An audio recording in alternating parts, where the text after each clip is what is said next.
मित्रों नमः संस्कृताय संस्कृत विशेषज्ञ यूट्यूब चैनल पर आपका स्वागत है। इस वीडियो में आप बाबूराम सक्सेना के संस्कृत वाक्य प्रवेशिका के अंतर्गत हरिकारांत शब्द नृ और दात्री का अध्ययन करेंगे।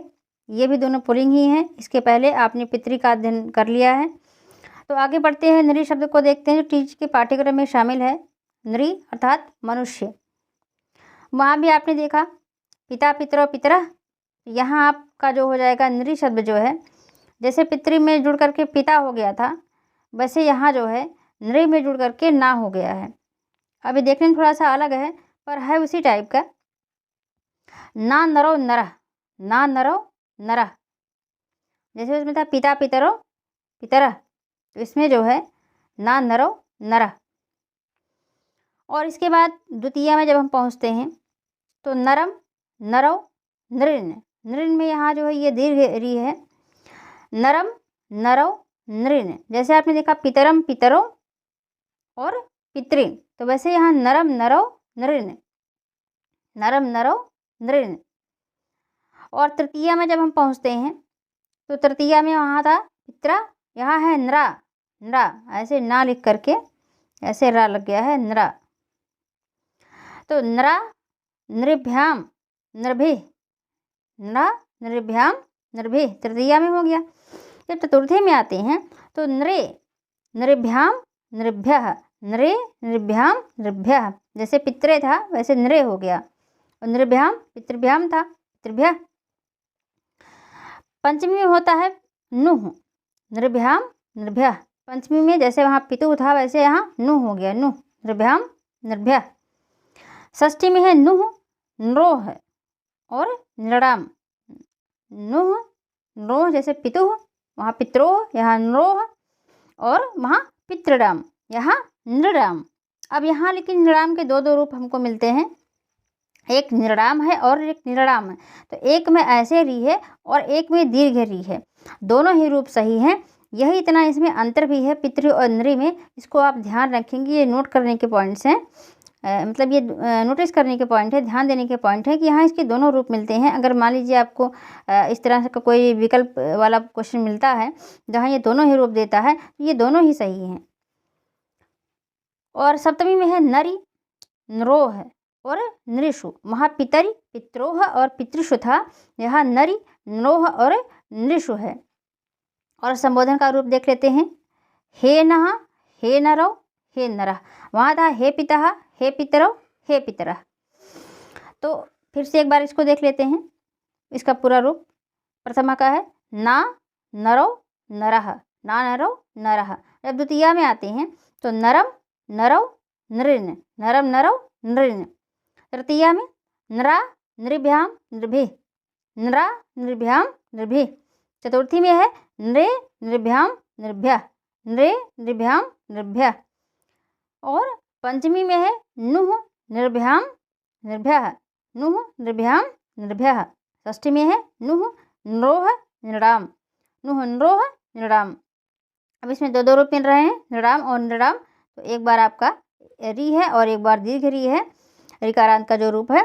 तो ये बिल्कुल बहुत ध्यान देंगे आप इस बात को कि आप यहाँ कंफ्यूज नहीं होंगे। यदि दोनों ही रूप पूछता है किसी क्वेश्चन में तो दोनों ही सही है। यदि एक ही करके देता है तो वो भी आप सही करेंगे, दोनों को दे देता है तो भी सही है। और सप्तमी में है नरी नरोह नृषु, नरी नरोह नृषु। और संबोधन में इसका रूप है हे नः हे नरौ हे नरः, हे नः हे नरौ हे नरः। क्लियर। अब आगे बढ़ते हैं, अगला रूप है दात्री का। दात्री शब्द थोड़ा सा इससे अलग है। दात्री शब्द अलग इसलिए हो गया है कि ये जो है आ हो गया है। जैसे जो तृतीय प्रत्यांत शब्द हैं वहाँ जो है केवल संबोधन के प्रथमा को छोड़ करके बाकी और जो प्रथमा और द्वितीया के जो रूप हैं, प्रथमा और द्वितीया के रूपों में जो है आपको आकारांत की प्राप्ति होती है। जैसे वहाँ जो पितरः शब्द था, जो यहाँ आपका दातारा हो गया है, जो पितरौ था वो दातारो हो गया है, जो पितरम था वो दातारम हो गया है। तो ये प्रथमा का जो रूप है यहाँ और यहाँ, यहाँ दोनों जगह आपको जो है वो दीर्घ का रूप प्राप्त होता है। तो पहले इसका रूप देख लेते हैं। दात्री यानी देने वाला, तो जो तृतीय प्रत्यांत और त्रिम प्रत्यांत रूप है उसमें इस तरह की बातें आपको मिलेंगी। तो प्रथमा का इसका रूप चलता है दाता, दातारौ, दातारः। जबकि पिता में आपने देखा पिता, पितरौ, पितरः। नृ में आपने देखा नृ, नरौ, नरः। तो यहाँ क्या है, नृ, नरौ, नरः। और यहाँ आपने देखा कि दाता, दातारौ, दातारः, दाता, दातारौ, दातारः। तो यहाँ हम कहना ये चाहते हैं कि जो दाता शब्द है यहाँ ये आकारांत हो गया। ध्यान देंगे आप, यहाँ जैसे पिता पितरौ था तो यहाँ दातारौ नहीं हुआ, यहाँ दातारौ न होकर के दातारौ हो गया और दातारा हो गया। यहाँ भी दाता आकारांत है, यहाँ भी आकारांत है। यानी प्रथमा के शब्दों में प्रथमा और द्वितीया के जितने रूप हैं उसमें जो है सब आकारांत होता चला जा रहा है। जैसे पिता पितरौ, पितरः था तो दाता, दातारौ, दातारा हो गया। और जब हम द्वितीया में आते हैं तो वहाँ पितरम था, लेकिन यहाँ दातारम हो गया है। दातारम, दातारौ और दात्रिन। वहाँ तो पितृन आपने देखा ही था, तो लेकिन ये दातारम, दातारौ, दात्रिन। और यहाँ जो है जो त्रिन वाला है ये भी जो है दीर्घ है। ये तो वहाँ भी आपने देखा था पिता में भी और नृ में भी, और ये दात्री में भी।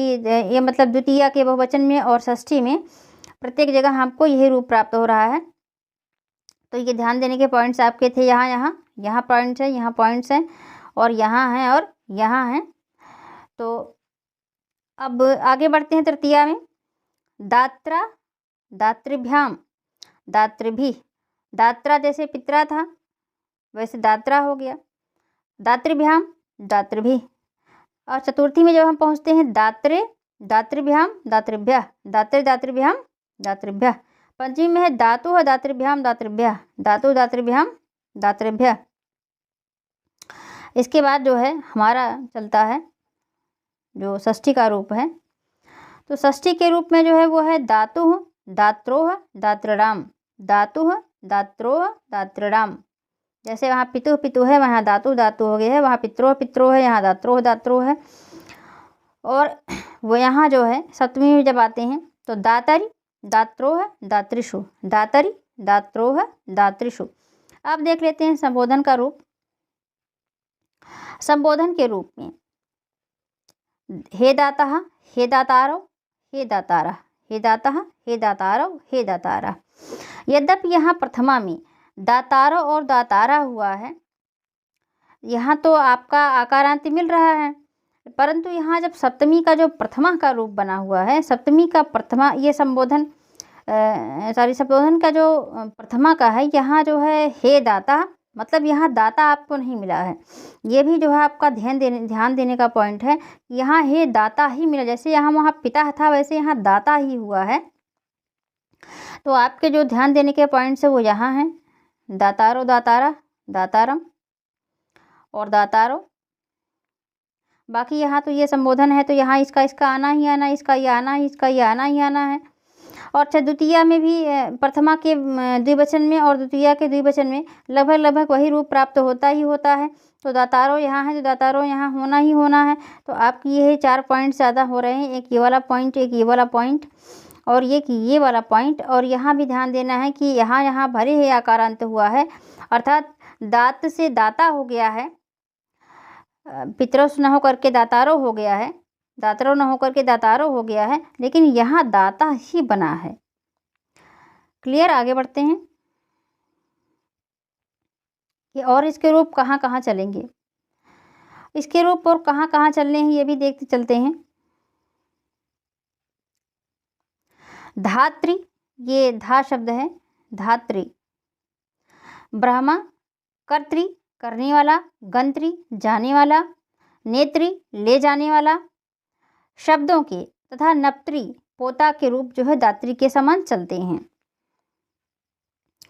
और त्रिन, और यहाँ ये बता रहे हैं कि त्रिन और त्रिच प्रत्यांत प्रातिपदिकों की एवं स्वश्री, नप्त्री, नेष्ट्री और त्वष्ट्री, क्षत्री, होत्री, प्रशास्त्री, ये प्रशास्त्री शब्द है। और पौत्र के आगे यदि प्रथमा और द्वितीया विभक्ति के प्रत्यय आए तो री के आदिष्ट रूप आ को दीर्घ हो जाता है। री के आदिष्ट रूप आ को दीर्घ हो जाता है प्रथमा और द्वितीय विभक्ति की। केवल संबोधन के ज्ञापक सु के परवर्ती होने पर आ को दीर्घ नहीं होता। संबोधन के ज्ञापक सु के परवर्ती होने पर आ को दीर्घ नहीं होता, अतः दाता रूप बनता है, ना कि दाता। बाकी वही बातें कहना चाह रहे हैं जो आगे आपको हम बता चुके हैं। तो इस वीडियो में इतना ही। सभी वीडियो आपको क्रम से संस्कृत व्याकरण प्रवेशिका मूल पुस्तक के प्लेलिस्ट में मिल जाएंगे। चैनल को सब्सक्राइब अवश्य कर लें, क्योंकि इस चैनल पर आपको संस्कृत और हिंदी से विषय से संबंधित वीडियोज़ मिलते रहेंगे। आप हमें सोशल मीडिया पर भी फॉलो कर सकते हैं। सभी के लिंक नीचे डिस्क्रिप्शन में दिए गए हैं। वीडियो को लाइक करें, शेयर करें, अपने सुझाव कमेंट बॉक्स में दें। वीडियो कैसा लगा ये अवश्य बताएं। चैनल को अधिक से अधिक संख्या में सब्सक्राइब करें। मिलते हैं अगले वीडियो में, तब तक के लिए मित्रों नमस्कार।